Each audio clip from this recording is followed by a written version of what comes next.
Assalamualaikum warahmatullahi wabarakatuh. Perkenalkan, nama saya Dwi Lestari dengan NIM 2260038. Saya di sini akan mempresentasikan sistem pendidikan di Rusia dari kelas A1.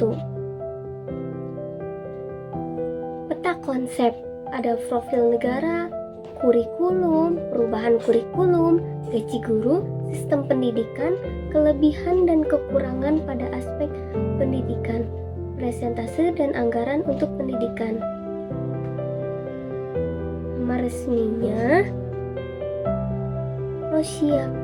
Rossiyskaya Federatsiya, bentuk singkatnya Rosia, nama negaranya Federasi Rusia, ibu kotanya Moskwa, kepala negaranya Presiden Vladimir, untuk pemerintahannya Federasi Semi-Presidensial, nama mata uangnya rubel Rusia, luas wilayahnya 17.750.400 km.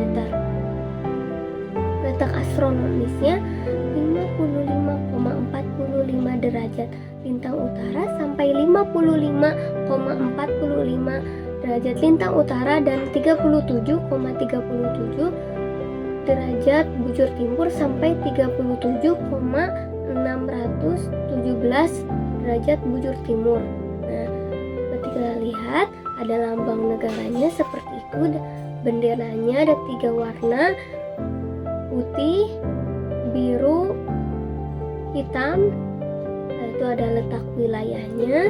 Apabila kita melihat di peta di bagian atas. Lanjut, ada sistem pendidikannya. Pada periode 2000-an hingga saat ini sistem pendidikan di Rusia telah mengalami beberapa perubahan dan reformasi di bawah kepemimpinan Presiden Vladimir Putin. Di antaranya adalah kurikulum dan standar pendidikan telah mengupayakan untuk meningkatkan kualitas kurikulum dan standar pendidikan di seluruh jenjang.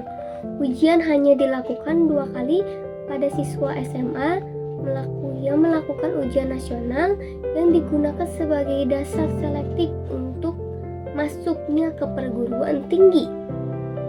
Lalu modernisasi infrastruktur dan teknologi, perbaikan infrastruktur sekolah, memperbaiki kondisi fisik sekolah, peningkatan profesionalisme guru, menekankan pada pendidikan patriotisme dan nilai-nilai tradisional, pendidikan vokasional dan teknik sebagai alternatif bagi siswa yang tidak bisa melanjutkan pendidikan tinggi.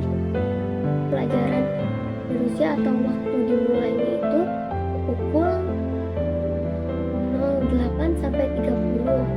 Bila kita di Indonesia rata-rata jam 7 ya. Tahun akademik di Rusia dimulai pada tanggal 1 September. Seperti ini awal masuk perkuliahan ya. Lanjut, sistem pendidikan sekolah dinamakan dengan playground, dimulai dari usia 1 sampai 3 tahun, kemudian dilanjutkan dengan taman kanak-kanak TK untuk usianya 3 sampai 6 tahun tidak diwajibkan, tetapi apabila anak-anak ingin pergi ke sekolah dipersilakan. SD di Rusia 4 tahun dari kelas 1 sampai kelas 4, SMP di Rusia dari kelas 5 sampai kelas 9, sesudahnya kelas 9 mengikuti ujian ya.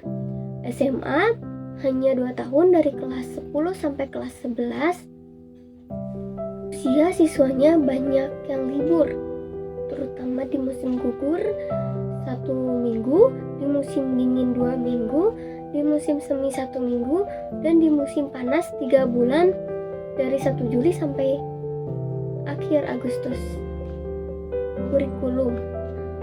Kurikulum pendidikan di Rusia ditetapkan oleh Kementerian Pendidikan dan Sains Rusia.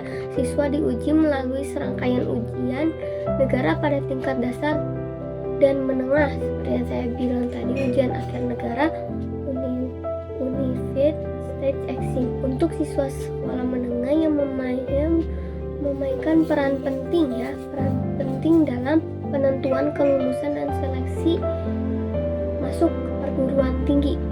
Nah, kurikulum di sini diartikan sebagai rencana pembelajaran yang terdiri dari mata pelajaran yang memberikan uraian yang jelas tentang apa saja yang mencakup mata pelajaran pada masa pemerintahan Uni Soviet.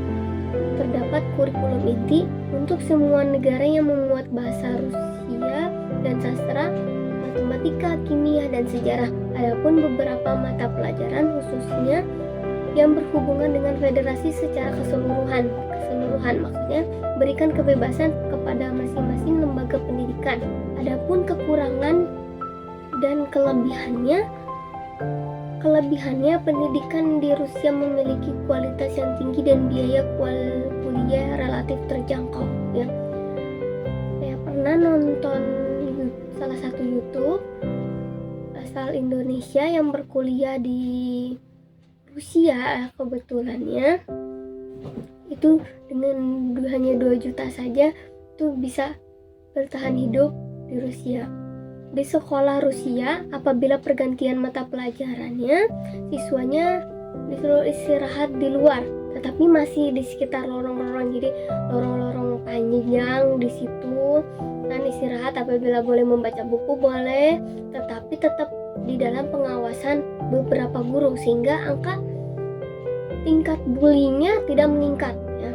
Memiliki fasilitas lapangan di dalam sekolah indoor ya, karena suhu dan cuaca di Rusia itu sangat ekstrim apalagi memasuki musim dingin.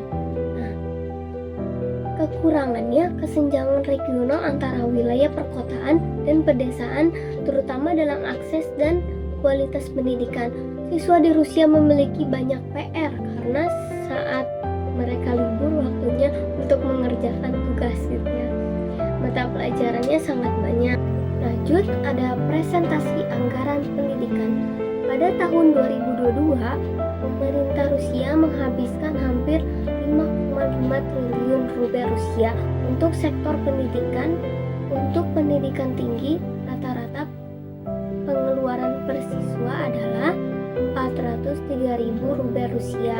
Apabila dirupiahkan sekitar kurang lebih 813 triliun 35 miliar rupiah. Adapun gaji guru di Rusia bervariasi tergantung pada wilayah, tingkat pendidikan, dan tahun pengalaman.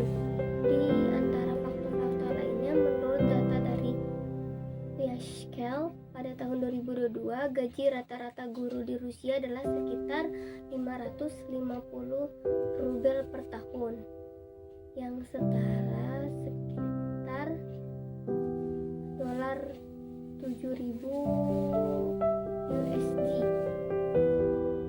pada tanggal 20 Agustus 2024. Oke, cukup sekian presentasi pada kali ini.